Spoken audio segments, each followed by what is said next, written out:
gonna acknowledge is Delfeo Marcellus over a Delfio. court. Wait, what'd you say? I'm sorry. Delfio. Oh, Delfeo Oh, yeah. Marcellus. Yes, Over ma'am. the Thank you. course of Thank you. over the course of his prolific music career, acclaimed trombonist, composer, and producer, Delfeo Marcellus has Delfio. Delfio Marcellus has been praised for his technical excellence, inventive mind, and frequent touches of humor, and heralded as one of the best, most imaginative, and musical of the trombonists of his generation. Our next two panelists are Alexandria. She is a senior at the University of Miami, where she is studying both studio music, jazz, and political science. She is a graduate of the School of the Performing and Visual Arts in Houston, Texas, where she played flute and tenor saxophone in both the classical and jazz setting. She is also an alumnus of the Jack and Jill Houston chapter, where she was an active member for 17 years and had the pleasure of being the 2017 regional secretary. Our last and final panelist is Angelique Feaster Evans. Angelique Feaster Evans, MED, owner of Amply Figured by Angelique, is an award-winning creative powerhouse actress, speaker, author, nonprofit arts, leader, educator, and entrepreneur. She shares her gifts, talents, and life journey to touch, move, and motivate others to shine to their full potential. Angelique insight and experience to transform lives through candid and powerful mediums of expressions.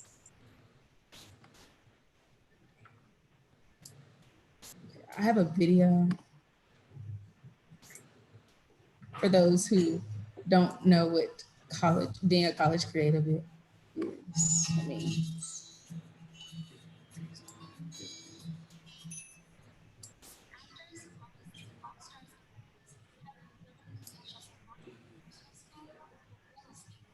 Oh.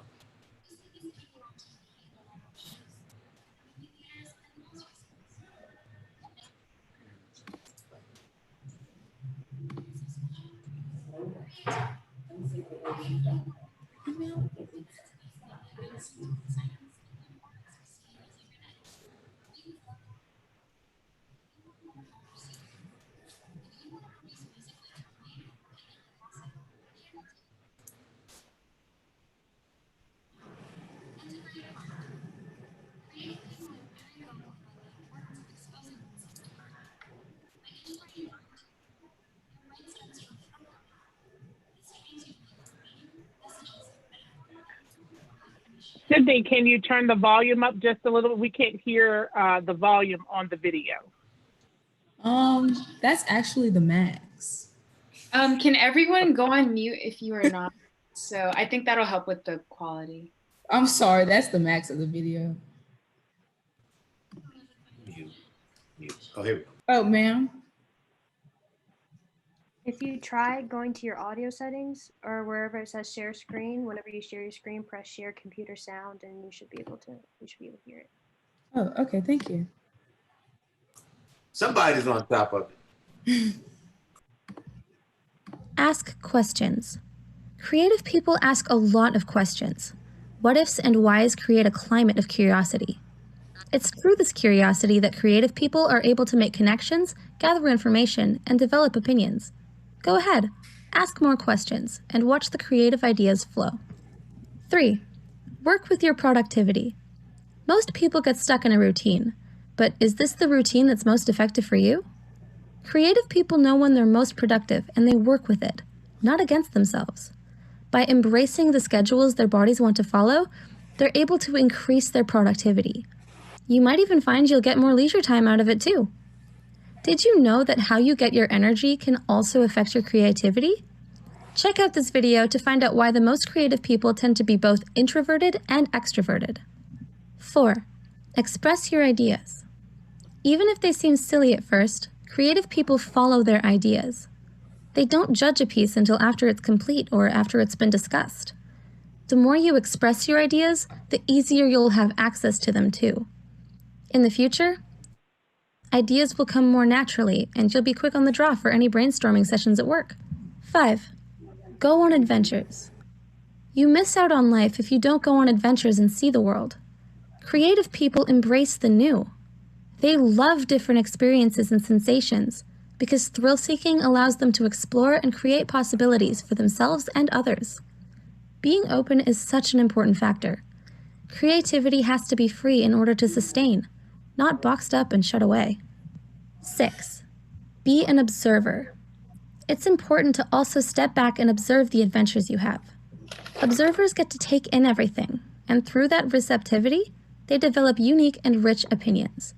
Observe your surroundings in everyday life, too. There's plenty of opportunities in the world.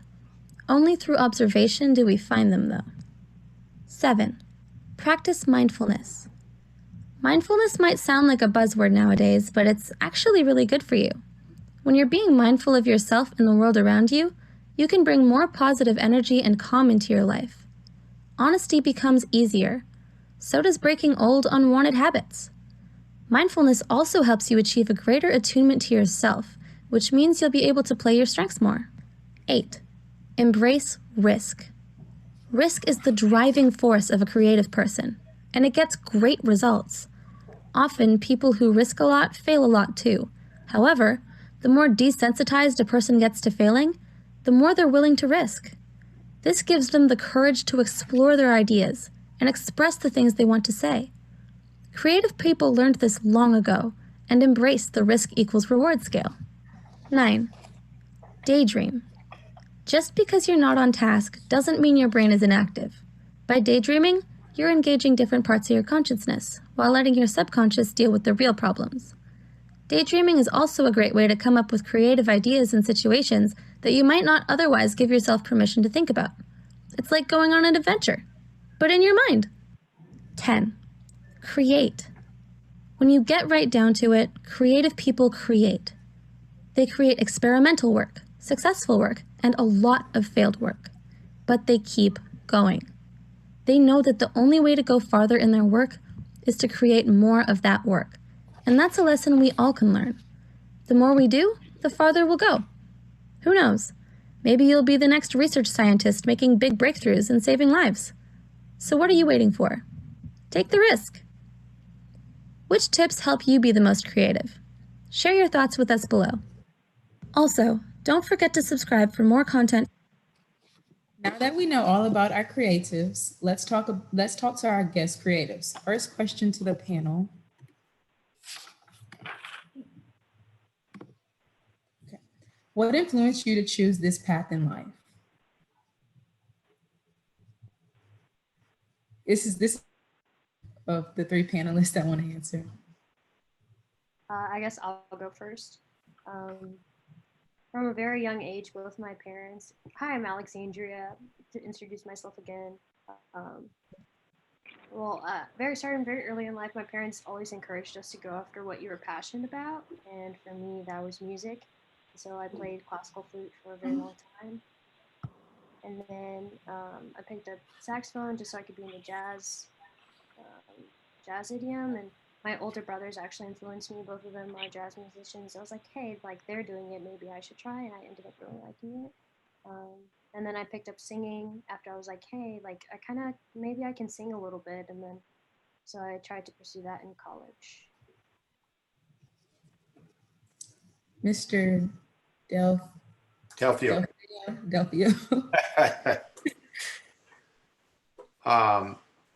Yeah, what's the question? What influenced you to choose this path? The path. I'm like,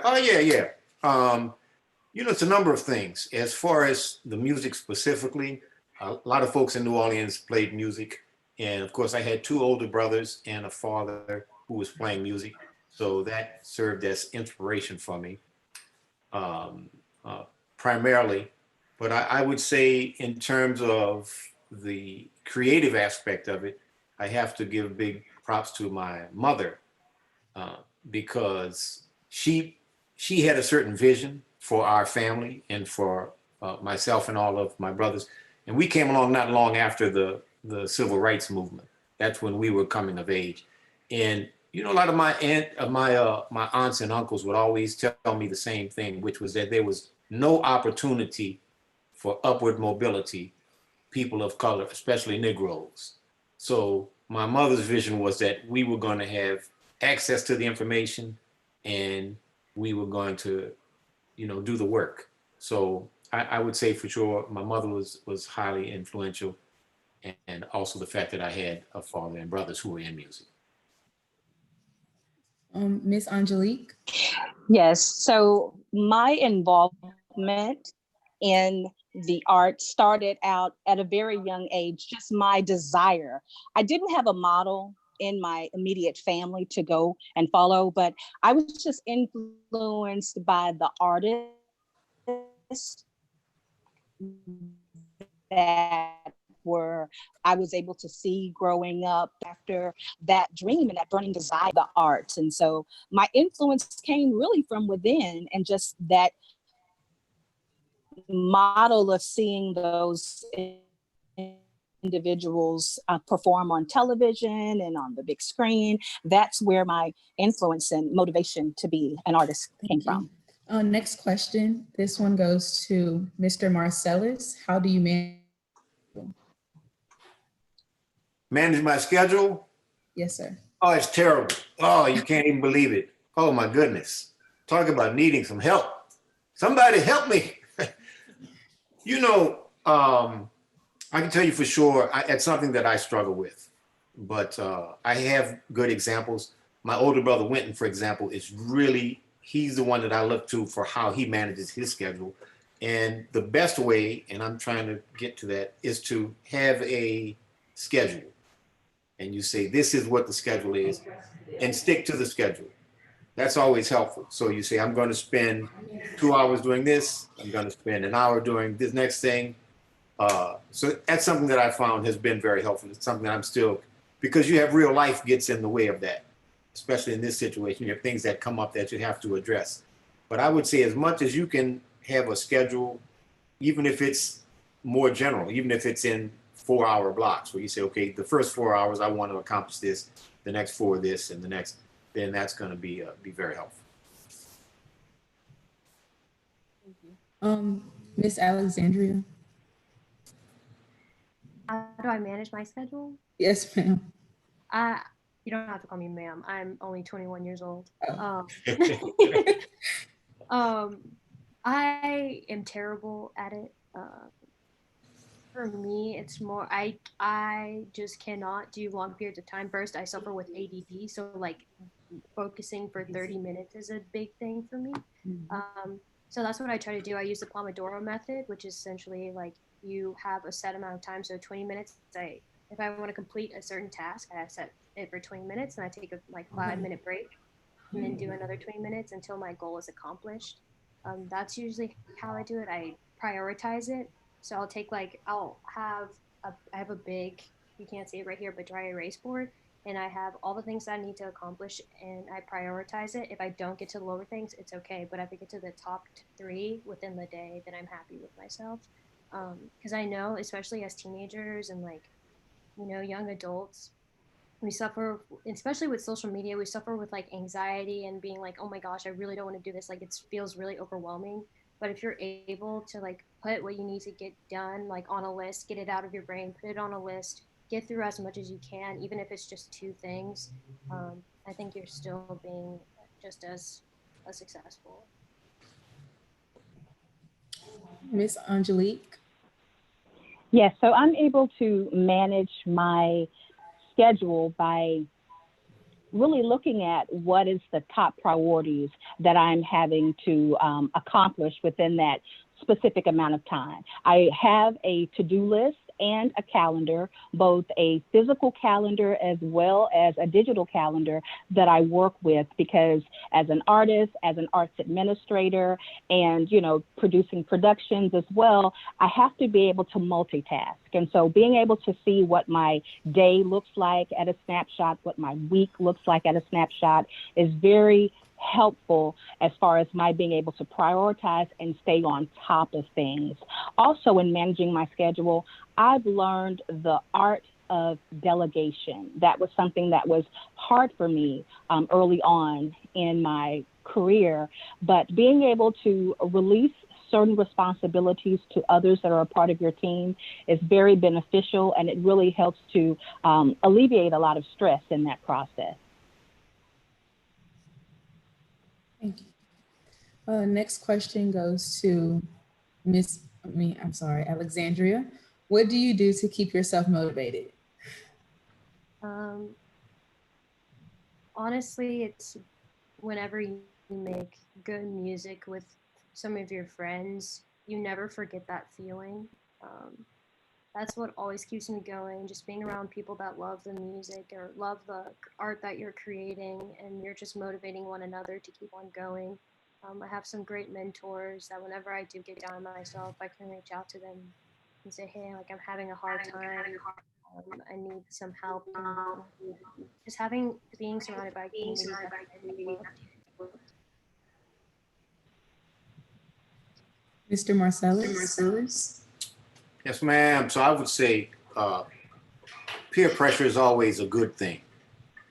No, I shouldn't say it's always a good thing. It can be a good thing from the standpoint of I look around to my peers or musicians and people that I respect, and I see what are they doing, and I use that as encouragement. And it helps sometimes to have a nice little healthy competition.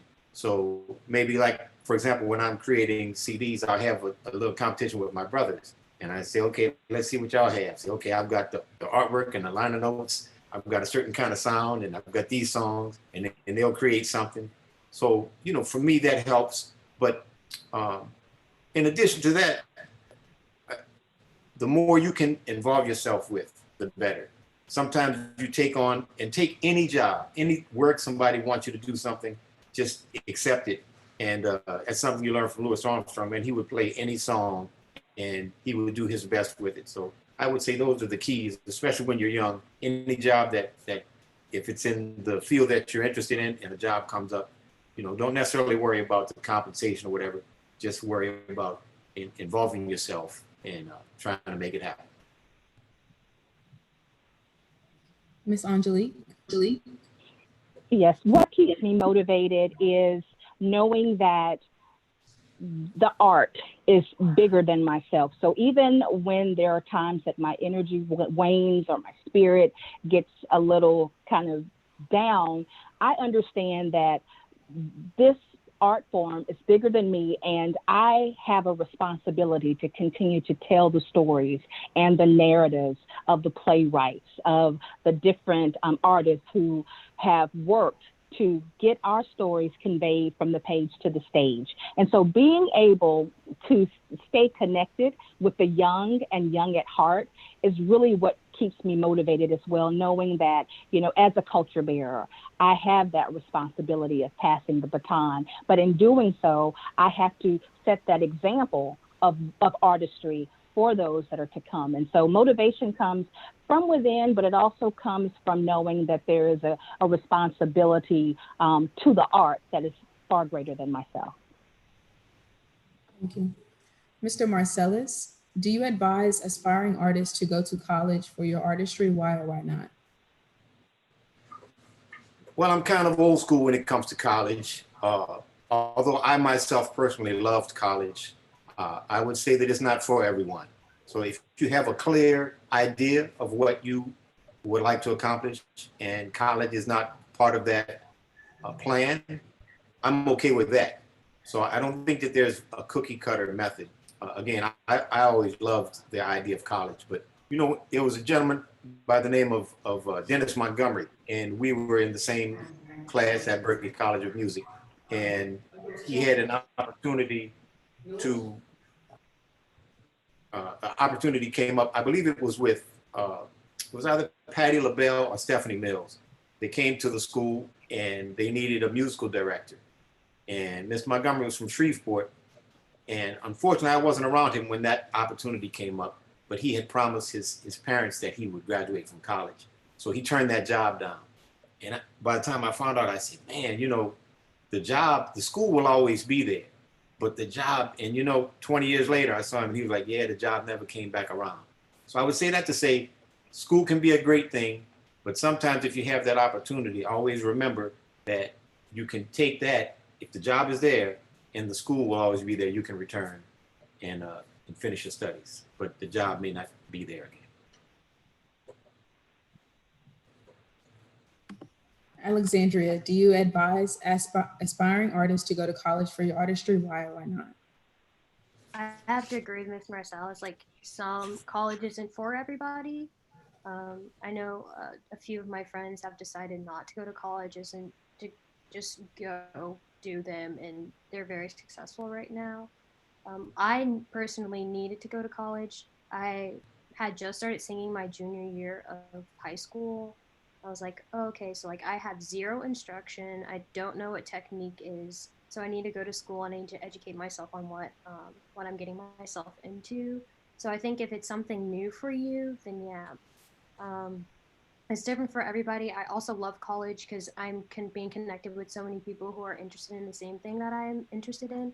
So you're kind of building. It's not only about educating yourself, but it's also about building a network around you, and your friends know these people, and they know these people who knows whatever. Um, it just depends on the person. I personally love college. I think you should get your degree. That's what my mom has taught me. I don't know if anybody else's, Jack and Jill mom has taught them that you need to get your degree no matter what. Um, but yeah, if it just depends. If you go and you don't like it, you can drop out and do you. But as long what Mr. Masala said, if you have a clear vision, that's the basic need. You need a clear vision, and you can go and get it. Thank you.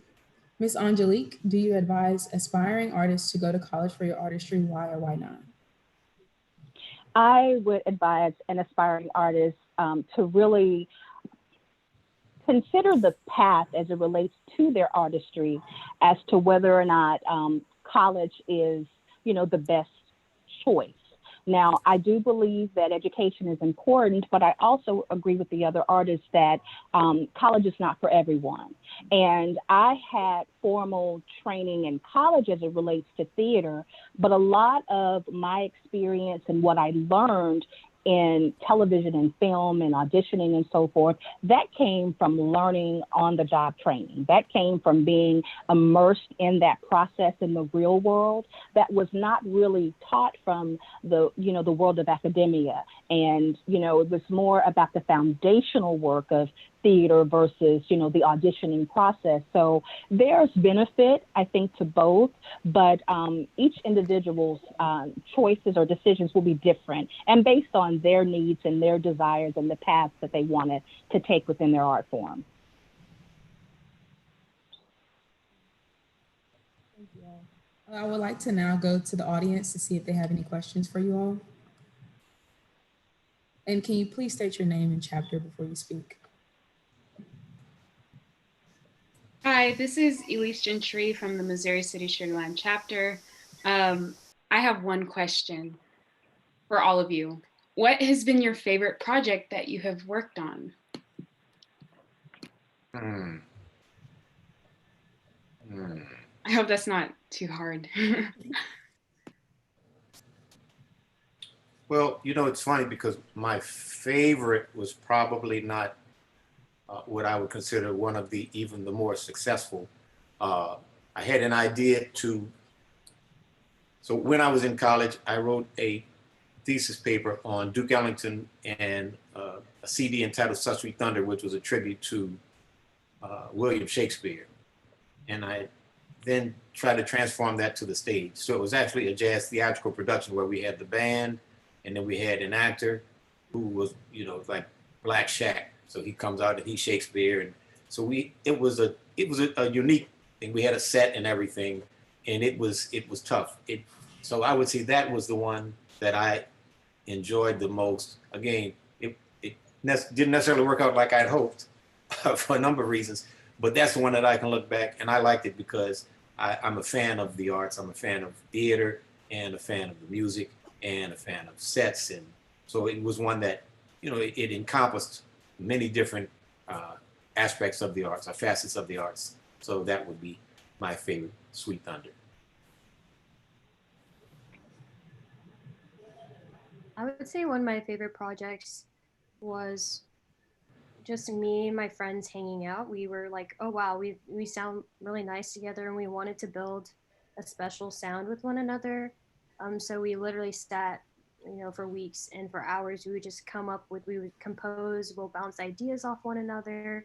It was a safe space, so everyone was trying different ideas, and you know, trying different combinations of instruments. We found out we really like this combination, and you know, searching different melodies, different harmony, textures, whatever it may be. And then eventually we were like, okay, we're all a bunch of hippies. So we like were recording outside, like using the sounds of nature, all these things. And we just sat down and we recorded it and we're like, ooh, this is fun. It wasn't necessarily for commercial use. It was just something that we thought was uniquely us, and we wanted to capture the moments and that we were enjoying one another. So that was one of my favorites. So, Elise, I have two favorite projects, one in television and one in film. And my favorite television project was as a non-union, or at that time non-represented actress, being able to co-star with Taraji P. Henson on Lifetime Television's The Division show. So that was like my favorite, to be able to be selected and go through the auditioning process, and being chosen to be a part of that. So that was really exciting. But in theater, which is my background, that's my foundation, being able to produce the Southern Black Theater Festival here in North Louisiana, being the first time that such a festival was brought to our area, bringing artists all throughout the Southern region to come to our area to celebrate the rich tradition of African American theater. And the most important, to bring my college experience full circle, being able to honor Mr. Douglas Turner Ward, the co-founder of the Negro Ensemble Company, who's known as one of the godfathers of Black theater in America. And what made it so special is that when I was in college, I actually did a paper on him. And then fast forward 7 years later, I am actually honoring him and through the Southern Black Theater Festival that I was able to produce. And what made it even sweeter was the fact that he is a native of Louisiana, from Burnside. So being able to honor one of our native sons was one of my favorite projects. Thank you. Thank you all. Any other questions from the audience? Come on, audience, what y'all got? Lakaira Hobbs from the Southwest Suburban Dallas chapter. So I have two questions. One's pretty general. How would you say you would recover from a project that you weren't satisfied with, that you were kind of disappointed with? And the second one is, how would you describe being multi-talented? Like, what is it like? I guess I'll go first. I think having a project that you're a little bit disappointed in is just like having a performance that you're disappointed in. You have to know that there will be other projects. You know, this project isn't the end all be all. So if it didn't turn out the way it did, at least you did it. At least you know, attempted. You know, nothing beats a failure but a try. And so, you know, at least you did it, and you have to tell yourself, like, since this wasn't as successful as I wanted to be, I'm just going to, you know, try again. You know, that's the thing with art. Like, you have to keep on trying and trying and trying until you find something that works. And then once you find something that works, you look for something new. And then your second question, what was your second question? Sorry. That's okay. I forgot what it was. It was about being multi-talented. How would you describe the challenges or the perks of being multi-talented? Yeah, like the perks, what is it necessarily like? Is it a struggle or? It's interesting. For myself, it's been a struggle because I feel more strongly about, you know, flute and voice than I do about saxophone. But it opens up many opportunities for yourself. You know, you can be a part of some people's projects as a flutist. You can be a part of people's projects as a vocalist. You know, thinking how you can apply different knowledge from your instrumental knowledge to your vocal knowledge. What else? I went through a period where you will go through a period, you absolutely just do not like one of your instruments. You're just like, wow, I'm putting this down. And then you'll put it down and you'll take some time away from it. And then you'll pick it back up and be like, oh, I actually really love this thing. So you have to take some breaks from some things. But other than that, it's fun. You get to express yourself in many different ways, and yeah.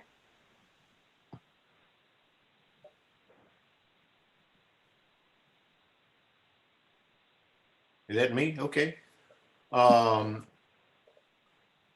Yeah, disappointment. It's all about perspective, I think. And my parents would always tell me that one of the benefits of understanding your history, the history of the Africans who found themselves in America and probably had to endure the toughest negotiation known to any human.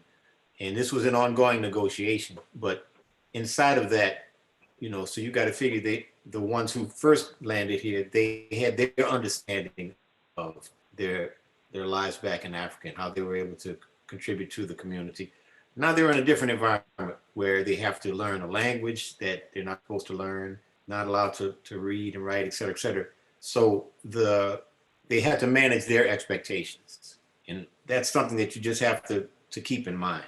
Whereas before, it was one thing that they were looking at. Now it's an entirely different set of parameters. So, maybe you have an idea, and in the process of it not working out, you've learned, man, you know what, maybe this wasn't a good idea, or maybe I didn't have all of the components, and you just use that information and move on to the next thing. I mentioned the project that I liked that I considered not as successful. Well, that was funded by a person, and the person who funded me, ironically enough, he was a businessman. He told me straight up, he said, the creative success doesn't concern me, only the financial success. Because he said, I'm a businessman.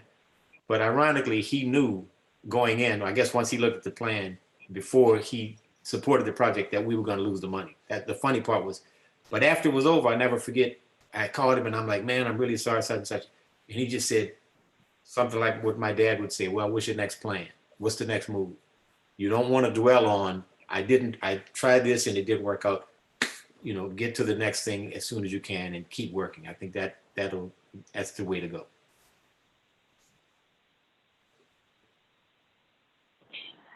Okay, I'll share. LaKyra, recovering from a project that you're not satisfied with.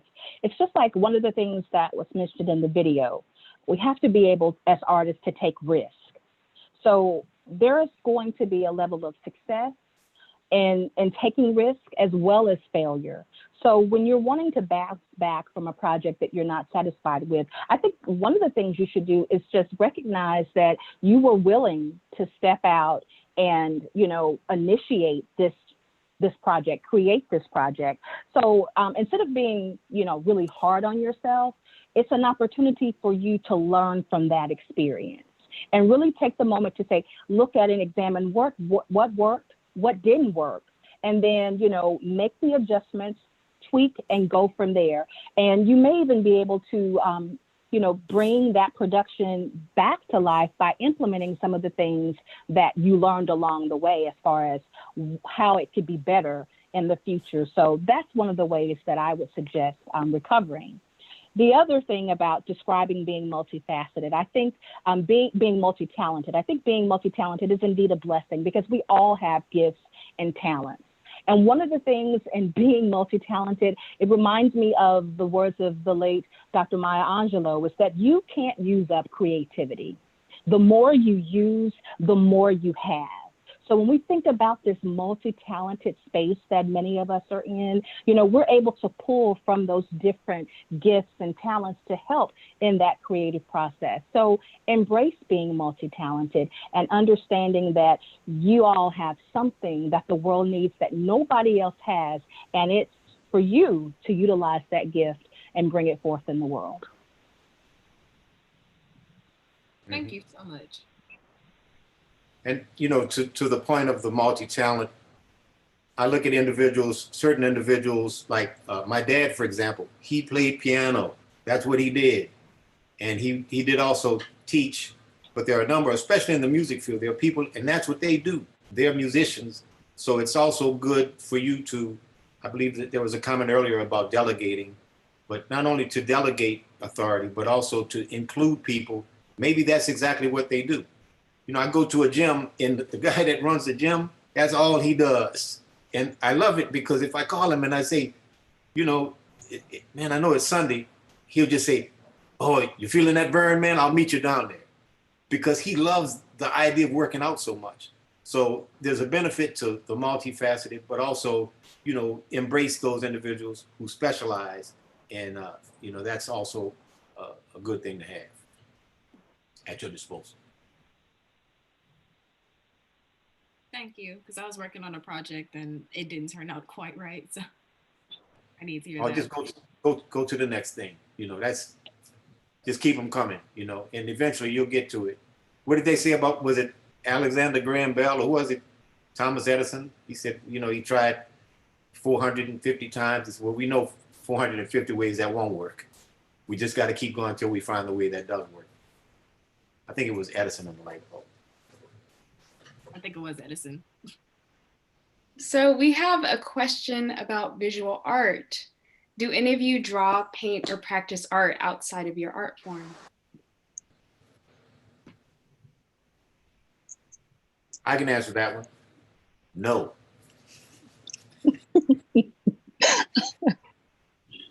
Cut it. No, sure not. Maybe like the little stick drawings or something. Draw. Mm-mm. Yeah, I absolutely suck.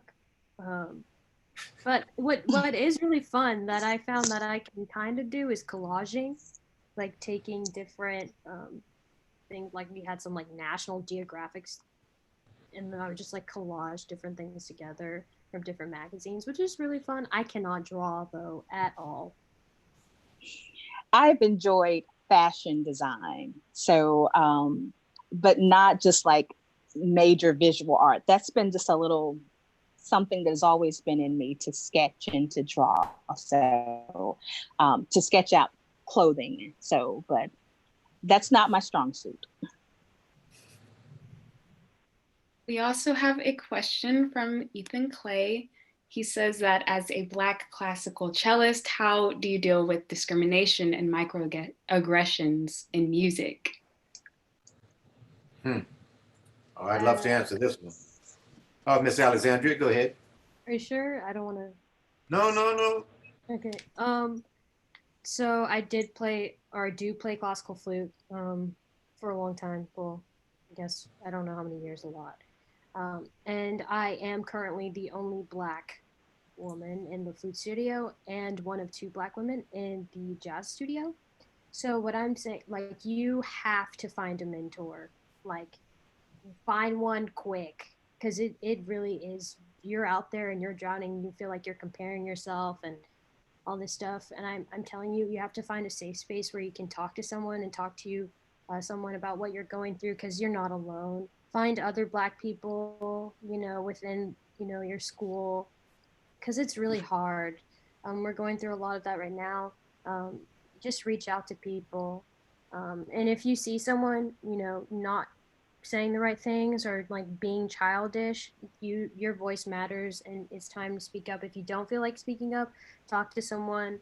I had multiple friends who would come with me and, you know, address an issue that I had, and I felt supported. Find people who will support you. That's what I have to say.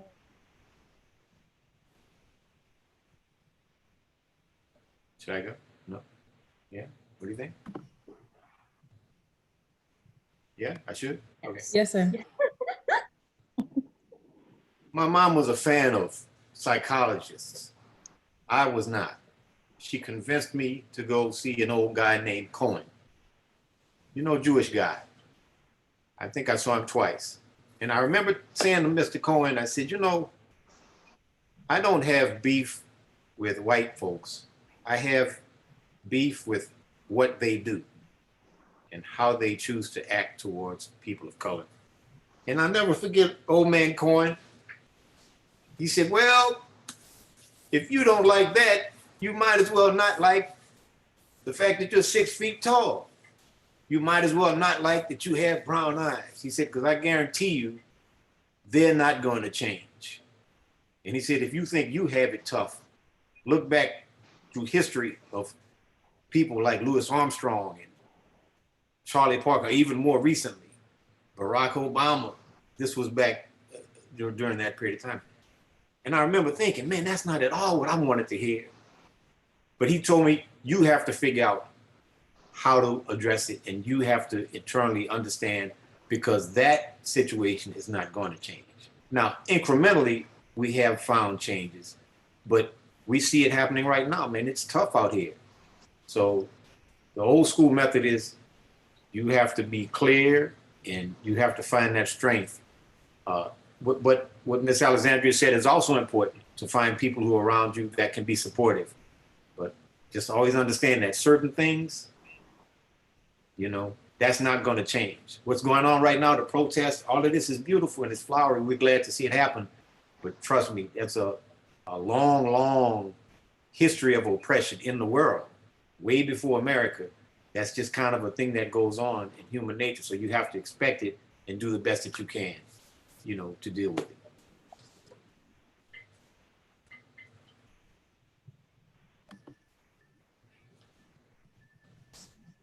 Ms. Angelique, would you like to answer that question as well? Well, I thought they did a great job coming from the music lens, but I think in dealing with the whole discrimination and microaggressions in art, we have to be really, I think we have to find a level of strength and community with the different artists and individuals that we are able to engage with, because sometimes we have to be able to vent and express in sacred space discrimination and this passive aggressiveness sometimes that you can find within the art. I would speak for, in my case, mainstream theater.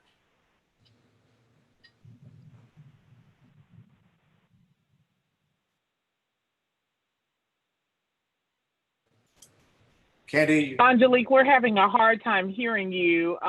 Your connection seems to be interrupted. You get African American. Can you hear me? Can you hear me now? Not being cast or having experience not being cast in roles or.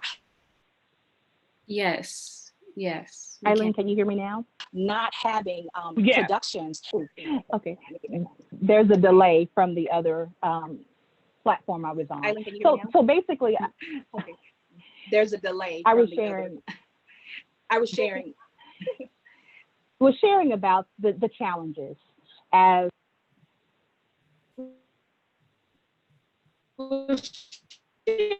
Sharing about the challenges as.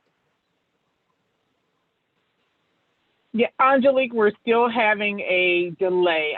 I'm so sorry. that's okay. That's okay. I've transferred back over, but we can keep moving forward. That's okay. That's okay. I've transferred back over, but we can keep moving forward. I think if you're connected to Okay. to both devices, maybe muting the one that was having the audio issues might help.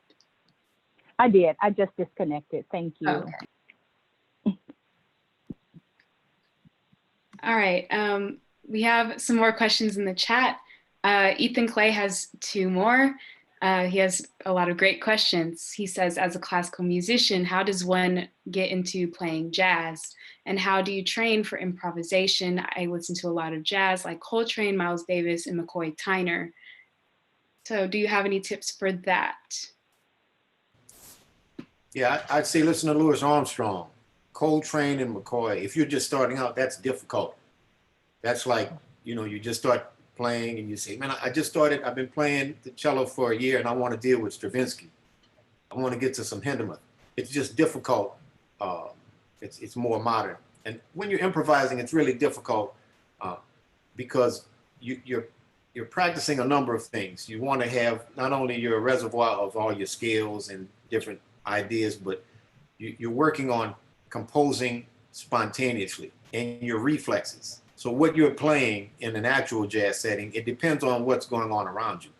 So for example, if you're playing with a band and they play in the style of Louis Armstrong, it's difficult to play maybe in the style of John Coltrane. I shouldn't say it's difficult. There are people who do it, but that's not really what's advisable. You know, so I would say that definitely listen to Louis Armstrong and Charlie Parker. And my biggest suggestion would be learn as much by ear as possible, whereas you can just, your reflexes, and as you hear things, you're able to play them. And it's very difficult at first, but the more you keep at it, the better you get at it, ear training. Yeah, I completely agree. I started off as a classical musician, classical flute, and then what I found very beneficial was just like what you're doing already, which is listening to the music. I do agree with Mr. Marcellus, like listening to Louis Armstrong, starting off with the foundation.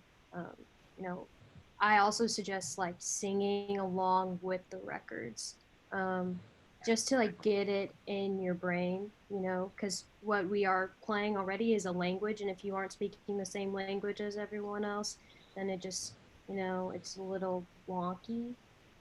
But I think getting the language in your brain, you know, really absorbing everything that you're listening to, transcribing, which is like, you know, play along with the record, sing with the record, doing a bunch of listening, and then, you know, going out to sessions, getting vibed, getting,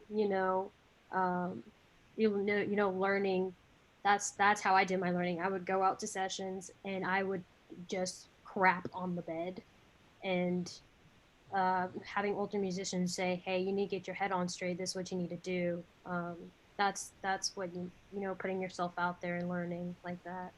And it does bruise your ego a little bit, but it's what we need.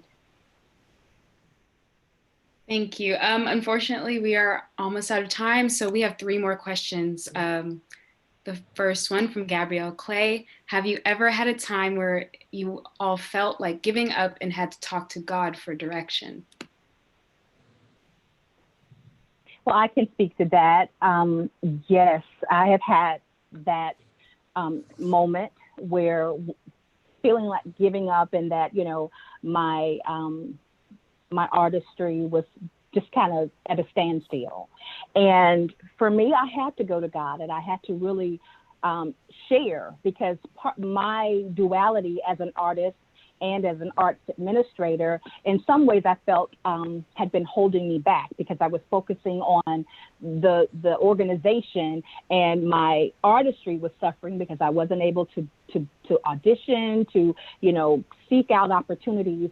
And then I was able to find a balance, and God just gave me a peace about, you know, that process. And so being able to find a balance and understanding that I can be in both lanes, and by establishing priorities, and by, you know, really being able to bless those things and release those things that were really not serving me as an artist or an arts administrator, and really honing in on those aspects of the creative process that were in flow and a good fit for me.